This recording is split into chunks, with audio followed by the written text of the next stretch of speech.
What's going on, y'all? Welcome back to Clown Questions, the show where there are no dumb questions. I'm your host, Matt K. Maurer, and the question on my mind today is, who got sniped? I'll attempt to answer that question in addition to some other questions. No guests today, but we have a first-year interruption with Mr. Rick Pitino, as well as the Goosebump moments of the week, as always, and I'll do my Sweet 16 picks. So excited for today's show. I hope y'all are too. So who's down to clown?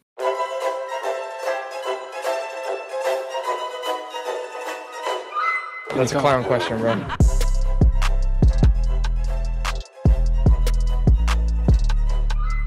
So who got sniped? There were a number of snipings this past week.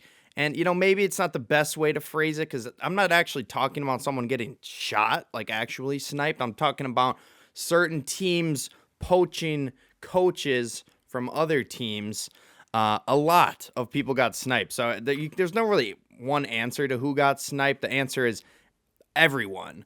But the worst one, in my opinion, the one that probably is breaking fan base's hearts the most is Indiana. Well, Indiana didn't get sniped. Excuse me, West Virginia. West Virginia got sniped. Indiana was the sniper. Of course, West Virginia and Indiana are the two teams that were on the outside looking in on the bubble as they got left out of March Madness. But I think maybe a day, maybe 2 or 3 days later, Indiana hired West Virginia's coach, Darren DeVries, after one season with the team. West Virginia went on to hire ex-North Texas coach Ross Hodge. West Virginia now has his fourth coach in 5 years. Absolutely, absolutely brutal for West Virginia fans. I don't know any West Virginia fans, but I would imagine they'd be absolutely devastated. I mean, it's just insult to injury. You got left out of the tournament for North Carolina, who had no business being there. And then the team that got left out with you decides to go and take your coach after only 1 year. And now you're on your fourth coach in 5 years. Not a good situation for West Virginia. Maybe I'm sleeping on Ross Hodge, but when you see that he coached at North Texas, a team that didn't make the tournament, although they probably would have had to win their conference tournament to make it. But I don't have a ton of confidence in him. And I'm sure Indiana has a bunch of confidence in Darren DeVries. And that's just one of the snipings. There are so many other ones. Virginia sniped the former UMBC coach. I don't even have his name written down here. I just wanted to mention that. I kind of want to go through all the coach news. That's hilarious for Virginia to hire the man who made history by being the first 16 seed to defeat a 1 seed. You're going to the team you beat? I don't understand. If I was a Virginia fan, I'd be beside myself. Tough week for the Virginias, both West and regular Virginia. I mean, he's probably a good coach if he got a 16 seed to beat, a former national, or they won the championship a year later, but a 1 seed. So I guess good hiring for Virginia, but weird. I wouldn't want to see that man's face as a Virginia fan. Be like, I got to remember this horrible upset years after the fact because he's now coaching my team. It's crazy. Let's get into some more snipings. NC State sniped McNeese's coach. They hire Coach Will Wade. This hasn't been confirmed technically yet, but there are reports that superstar team manager Amir Khan, also known as Aura, will be following Will Wade to NC State. Such a weird thing to say. I mean, a lot of times a coach will leave and you'll hear, yeah, he's bringing a couple players with him. That's typical, but he's bringing his team manager with. I mean, he's the only student manager to ever be paid NIL, so maybe not the worst strategy. I guess he can help get some recruits there. I don't know. Amir Khan did comment on it. He said, I'm not sure, but, I'm open to following Will Wade. I think he will. NC State, he'll just continue to get more and more pub. He'll be like the chubby Sister Jean who happens to manage the team. I don't know. That's a terrible comparison, but weird week. Amir Khan is like the most notable name to come out of this tournament, to come out of the blue. We didn't have a ton of upsets. McNeese obviously was one of them. Drake was the other. But those were the only two major upsets, and both of those are ones people were picking. Very underwhelming start to March Madness, if we're being honest. It's been all rock chalk, Jayhawk, well, except for the Jayhawks, who lost to the only remaining Cinderella team, number 10 seed Arkansas. That's how bored I am with March Madness, that the one Cinderella we're left with is a 10 seed in Arkansas, coached by a national championship winning coach, John Calipari. But I'm getting off topic here. I'm a little mad at the lack of madness. We had 2 Goosebump moments of the week from March Madness this week. I was expecting like 6 or 7. We got 2. One of them was from the first 4. No disrespect to Alabama State or Amar Knox there. But let me just go rapid fire through this coaches. Baylor coach Bill Armstrong has been hired by McNeese, so McNeese struck quickly to replace their guy Will Wade. Sean Miller is leaving Xavier for Texas. That's kind of funny because Xavier and Texas played each other in a play-in game very recently. I think Xavier they had quite a bit of a comeback in that game. Tough pick for me. I did have Xavier / Texas going to the Elite Eight. I didn't even wait for the game to be read. I'm like, whoever wins, I think they'll go far. If you can see from the very long X'd out bet slips taped to that whiteboard over there, you will see that I did not do too well in March Madness. I made a 15-leg parlay and a 13-leg parlay. 0 for 2 on those. Both of those parlays I lost on game 1, the 8-9 matchup. Louisville and Baylor. Those two. Although I will say it's much better to lose a parlay on your first leg because you're like, that never had a chance anyways. It'd be much worse to lose it on the last leg where you were so close. But yeah, I don't know. Everyone told me it was a long shot, but I wanted to win $7,000. Sue me. The one bet I did win was 50 bones on Arkansas plus 4.5 against Kansas. That was a lock. So that got me my little bet slip money back. But yeah, I made a little bet graveyard. I'm not going to put the winners up there because I have so many. I wouldn't have enough room. Obviously joking. I'm a horrible gambler, but I'll continue building the bet graveyard. Hopefully it stays, hopefully it doesn't get too crowded here. Holy crap, I still haven't gotten through all the coaches. Xavier, they're hiring Richard Pitino, obviously Rick Pitino's son. He was a coach at New Mexico, got a good win over Marquette in the tournament. Moving on, former Drake coach Ben McCollum has been hired by Iowa. Seeing all of these coaching moves is making me think back to last year when I was calling for Greg Gard's job. I wanted them to fire him. I thought he didn't have us prepared to take on James Madison when we lost that 12-5 upset. But seeing all these coaching moves makes me think, like, when people say, why would you fire Greg Gard? Because, like, who are you going to replace him with? Seems like there's a lot of options out there. Richard Pitino, Sean Miller, Will Wade, frickin' Darian DeVries. I would have hired any of those guys as the Badger coach. I don't know if I want to say that we should fire Greg Gard, but I'm looking for someone to blame that BYU loss on, because it was a John Tonje masterclass and we were one play away from history. I will never get over that BYU loss. Never in my life will I. Last thing is, for who got sniped, finally I'm going to end the answer to this question. The Boston Celtics. The Boston Celtics were sniped by Bill Chisholm, managing partner at Symphony Technology Group. He agreed to purchase the Boston Celtics from the Grousbeck family for a $6.1 billion valuation. Now the largest sale for a sports franchise in North America. I don't know who Bill Chisholm is. I don't know who the Grousbecks are. So I'm just going to say the news and leave it there. Move on to my next question and ask, what's the bad news? We unfortunately had, I've got 3 bullet points worth of bad news here. The most concerning one from a hometown perspective is from Damian Lillard of the Milwaukee Bucks. As I've stated previously, not a Bucks fan. I am a Lakers fan. But really tough situation here for the Bucks. Damian Lillard sustained a deep vein thrombosis I learned this term earlier in the year with Victor Wembanyama. Basically a blood clot in his right calf. He's on blood thinners, which has stabilized the blood clot, and he'll continue with regular testing, but he's out indefinitely.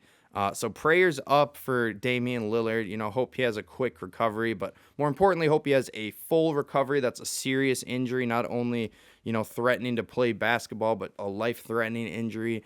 So you want to make sure he's fully healthy. But yeah, Bucks are a little bit down in the dumps right now. Bobby Portis got suspended for some BS, and now Damian Lillard, we don't even know if he'll be back for the playoffs. Unfortunately, and my brother will disagree because he always tells me I don't know ball. And I am an NBA casual, so I agree with him to an extent. But if Lillard's not back for the playoffs, I hate to say it, but the Bucks are done. I don't see them competing without Dame because they couldn't do it last year against the Pacers, despite, the Pacers had a good playoff run there. What's some other bad news? We have Juju Watkins. Damn it. Juju Watkins has torn her ACL. Obviously, she's out for the rest of the season. Won't be ready for the WNBA season either. She might need a full year to recover, so she might have to sit out her whole rookie year in the WNBA. My question here is she still the number one overall pick? Because before the injury, she was a shoo-in to be the number one pick. No one really even had a debate about it. It's same thing with Cooper Flag and Wembanyama. It's like she's the girl. She's the one who's going number one. I don't know if she will go number one anymore, but if she doesn't, whoever gets her is getting the steal of a lifetime. Now, I've heard people say in women's sports, the ACL recovery timeline might not be as hopeful as that in men's sports, but I hope that's just misinformation. I was reading on X because I really want Juju Watkins to make a full recovery here. I was really excited to watch her, in the WNBA. Probably, I turn on women's college basketball during the Final Four, once the games get a little more interesting. But yeah, really hoping for Juju to make a full recovery because I think when she enters the league, she could kind of create almost like a Larry Bird, Magic Johnson type dynamic and kind of really boost the WNBA ratings by quite a bit.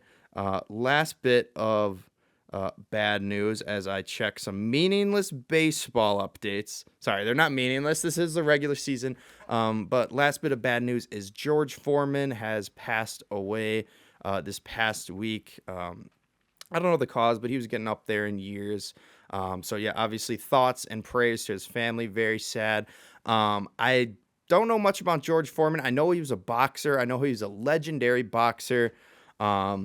I do know he invented a grill, I guess. Like you make hamburgers on the George Foreman grill. But to me, those are both pretty interesting facts. But to me, the most interesting fact about his life is that he named his kids, all of his sons, George 1, George 2, and then for his daughters, rather than giving them a female name, well, actually he did give them a female name, but he named them Georgette or Georgetta the second, Georgetta the third. So that's still so interesting to me. I wonder if his kids go by that and they're just at home like, hey, 3, where are you at? Like, you got to go by the numbers because if you say George, the whole family's gonna walk over. So rest in peace to George Foreman. Sorry to make light of your death. Speaking of death, let's go to the New York Giants quarterback room with this question. Who's QB1 in New York? I have to ask this question after the news this past week. 2 quarterbacks were signed to the New York Giants. The first signing was Jameis Winston. Love me some Jameis Winston. If you don't Google his past, but he's going to the Giants on a 2-year, $8 million deal, $4 million a year. Not bad. I was looking forward to it. I think he would have been cool to throw to Malik Neighbors. I was seeing people say that like maybe the Giants should just draft Travis Hunter. So then, Jameis Winston gets confused, throws it to Hunter thinking he's the defense and Travis Hunter will cook. But doesn't look like Jameis will be the starter because the Giants signed 10-time Pro Bowl quarterback Russell Wilson to a one-year deal worth up to $21 million, $10.5 million guaranteed. So looks like, I guess, $10.5 million worth of, what do you call them? Incentives, probably based on if he makes the playoffs, the Pro Bowl, etc., etc. Tommy DeVito, their third string quarterback, he was also signed recently.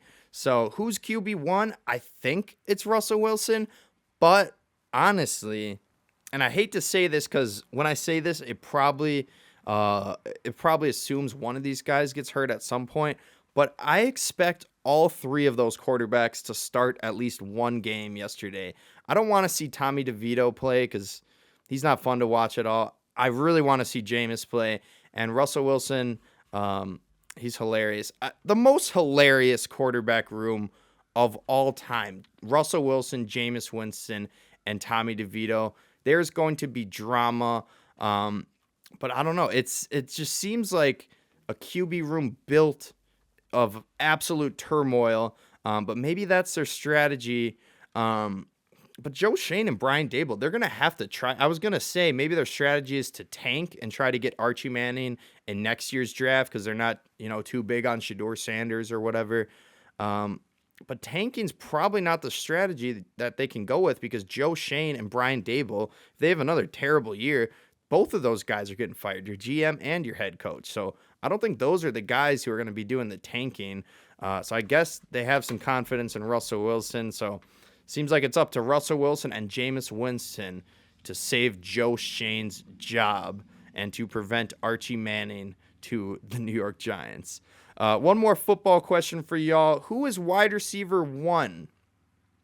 The answer, Stephon Diggs. Stephon Diggs this week reached an agreement on a 3-year, $69 million deal, including $26 million guaranteed with the New England Patriots. He will be the wide receiver 1 in New England in a, let's be honest, a somewhat depleted, somewhat underperforming wide receiver room. He'll be a stud. It'll be good for Drake May to get some reps. Do I think this team's making the playoffs? No, I hope not. I hope that dynasty doesn't reemerge for another 100 years. But I don't know. Drake May's pretty talented. So we'll see. Diggs, I like Diggs for fantasy football purposes. He'll get a lot of targets just because he'll be on an island. Although he'll be getting double teamed because wide receiver 2 is what, Pop Douglas. No disrespect to Pop, but he's no Stephon Diggs. But yeah, wide receiver 1 is Stephon Diggs, and maybe McCole Hardman. McCole Hardman, anyone? Yeah, I don't know how excited us Packers fans are, but the Packers have signed the former Chief, McCole Hardman. People are kind of clowning us online because they're like, oh, they got their wide receiver 1. Obviously, McCole is not that. But what was encouraging to me is when I saw the report, they said wide receiver / return specialist, McCole Hardman. So when I saw return specialist, I'm like, okay, I like it. I don't think he's going to really bolster our wide receiver core much, but if he can be on punt returns instead of Jaden Reed, I'm all for it. I think Reed's got talent and potential to return punts. But I'd rather have him, stay on offense. We don't need him getting hurt on a punt return. Have an experienced guy like Hardman go back and do some fair catches. Other Packers news, we officially submitted a proposal to ban the tush push. We're kind of haters for doing that, but I guess I hope we win because that play is hard as hell to defend. Speaking of the tush push, Brandon Graham is retiring, the 2-time Super Bowl winning defensive tackle for the Philadelphia Eagles. Happy travels, Brandon. You're definitely in the, I don't know for sure, but you're in the Hall of Fame conversation, so it'll be interesting to see where that conversation ends up. Last question for y'all is about baseball. Guess what day it is? No, it's not hump day. It's opening day. That's why I'm wearing my Brew Crew shirt. I'm repping the Reese Hoskins jersey. Shout out Reese Hoskins. I was a little, I wouldn't say shocked, but I saw today the lineup. Oh, Reese is hitting cleanup. I'm looking over at the TV. Reese is actually at the plate. Funny how that works. But yeah, I just wanted to say happy opening day. But I should answer the question, who's winning the World Series? I'm not going to pick the Brewers. I'd love to. We're down 1-2 to the Yankees right now. But we need to figure it out in October for us to pick them. Y'all already know who I'm picking, who's winning the World Series. I don't know why I haven't gone to Potawatomi and taped a bet slip to that whiteboard yet, because I already know who's winning the World Series. It's the Dodgers. There's no way in hell any team other than the Los Angeles Dodgers are going to win this World Series. Shohei Ohtani had an all-time great season last year, and he didn't even pitch. This year, he's back from his Tommy John surgery recovery. Not that he missed games last year, but he didn't pitch all of last year. This year, he will pitch. This year, there's another Japanese pitching prospect the Dodgers added, Roki Sasaki. He's young, unproven, but, Mookie Betts, Freddie Freeman, all of these guys.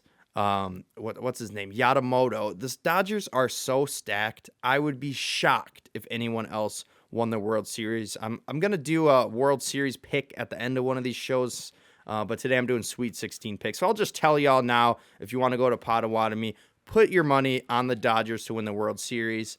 I like Dodgers over Orioles in the World Series, and that's my baseball talk for the day. Let's get to first interruption with Rick Pitino. Pitino and his St. John's Red Storm obviously suffered a tough loss to John Calipari's Arkansas team. The 2-10 upset, the one Cinderella remaining, was able to knock off St. John's.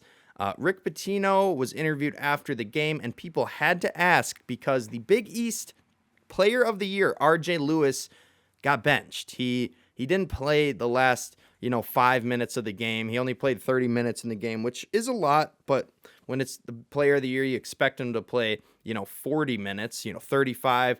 But yeah, he didn't play the last couple of the last couple minutes because he wasn't hitting shots. He was 3 of 17 from the field. And of course, a reporter had to ask Pitino about this benching post-game. So here's a post-game interview with Rick Pitino. First, your interruption style. Take it away, Rick.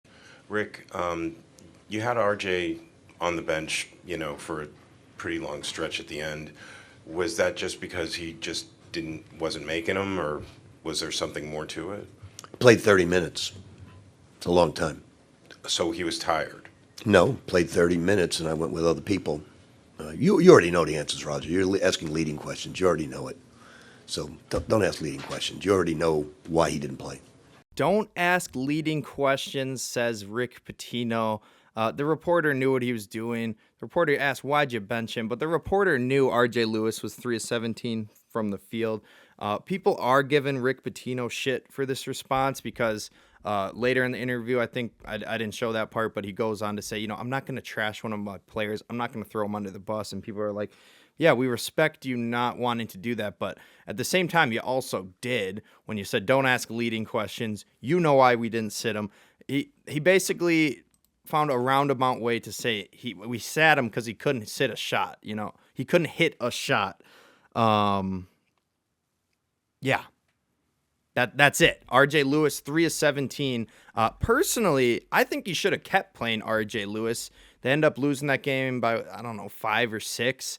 But in my eyes, when you're a team like St. John's who can't hit anything, it's not like R.J. Lewis was the only one bricking shots. It was the whole team. So I think Pitino should have gone with more of a Dion Waiters mentality. If I end a game, I'd rather end a game 0 for 20 than 0 for 5, because if I went 0 for 5, that means I stopped shooting. That means I lost confidence. So that's kind of the mindset I think Pitino should have approached with R.J. Lewis, but unfortunately he didn't. Unfortunately, R.J. didn't play, and unfortunately St. John's is out of the tournament. Maybe that's the biggest upset of the tournament. Number 2 St. John's falling to number 10 Arkansas. What a Cinderella run from Mr. John Calipari. Underwhelming March Madness, I'll be honest. But we do have 2 moments in the top 10 this week. Only 2. I thought there would be more, like I said.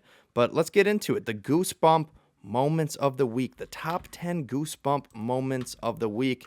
Let's start off with some hockey. Why not? At number 10, we got Nazem Kadri ending the game in OT with his walk-off goal. Rasmus Anderson with 1:10 to go.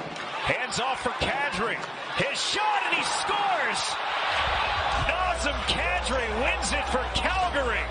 4-3 the final. Number 9, Thomas Harley scores right away in overtime to win it for the Dallas Stars. And the Stars with the puck in front. Score! Over immediately!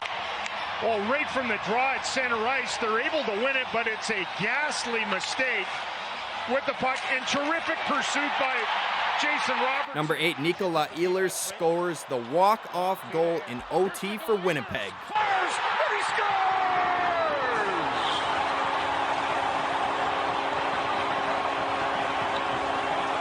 The Great Dane calls game, and the Jets win it 3-2. Number 7, Devin Booker hits a cold jumper for the win over Milwaukee. Racing past Lopez, rising up, gets the look. Boom! Number 6, Obi Toppin nails the game-winning corner 3 for the Pacers. Gives it up, Toppin, corner 3, and rattles in! Luck of the Irish. Number 5, LeBron tips in Luka's miss at the buzzer for his 3rd career buzzer beater against the Pacers. Holy wow. 2 for the win. Tipped up and in. Will it count? LeBron James at the buzzer. He says rack it up. Number 4, Amar Knox catches the Hail Mary pass and scores the winner for Alabama State. Simpson home run play, the deflection. Oh! Thinking that somebody was going to get a hand on it, but watch this, Bureau.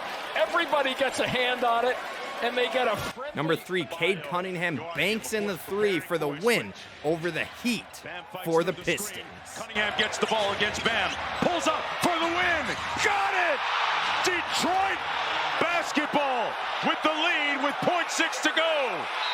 And they storm into Dade County and get the buzzer-beating win. Number 2, Derek Queen calls bank on this buzzer beater to keep Maryland dancing into the Sweet 16. To the freshman Queen, who's driving, floats it. Oh! Maryland on the right side of a buzzer beater with life into the Sweet 16. Number 1 moment of the week, they're calling it the biggest upset in NCAA history. Wyatt Hendrickson defeats the previously undefeated Gable Stevenson wrestling. This could be it! Oh my goodness! The biggest upset in the history of the NCAA! Could this be it? Yes! He has done it! Wyatt Hendrickson just beat Gable Stevenson! Wyatt Hendrickson just beat Gable Stevenson! Oh my God! I'll be completely transparent. I did not expect to include NCAA wrestling in this week's top 10, but I did. And shout out to my bro Jana for including that. Biggest upset of all time. Also, I loved the first 4 moment. The best game of March Madness arguably was the first game of the first 4. 16 seed St. Francis versus 16 seed Alabama State. They threw a Jaden Daniels Hail Mary, and there was Tyreek Stevenson somewhere guarding the inbound. Wasn't able to do it. They caught it. A Hail Mary, a touchdown for Alabama State. And we love Derek Queen's buzzer beater despite the travel. Let's move past that. Let's end the show here with my Sweet 16 picks. I'll go real rapid fire. I like Auburn over Michigan. I'm going to keep picking against Michigan because I'm pissed that they beat the Badgers. They took our mojo in the Big Ten championship game. Michigan State is going to be my next pick. I like them against Ole Miss. Sean Padula is a bad man, but Tom Izzo is even worse. Give me Florida over Maryland. The Crab Five. Crab Five is, they're not to be effed with. Almost had to use the F-bomb jar there. They're not to be messed with, but Florida can beat Florida is so good they might beat the Washington Wizards. So give me Florida. I'm going to keep advancing them. Like I said, my bracket's busted. If you see those 2 tickets, those were all bracket picks that I went with. So don't use this as gambling advice, but keeping with the picks, give me Texas Tech over Arkansas. It's been a chalk year. I expect the plucky 10 seed John Calipari underdog run to end here when he runs into JT Toppin and the Texas Tech shooters. What do we got? 3 more picks. Give me Duke. Am I missing one here? Yeah, I'm missing the BYU Bama pick. Okay, yeah, give me Duke to beat whoever they're playing. They're playing Arizona.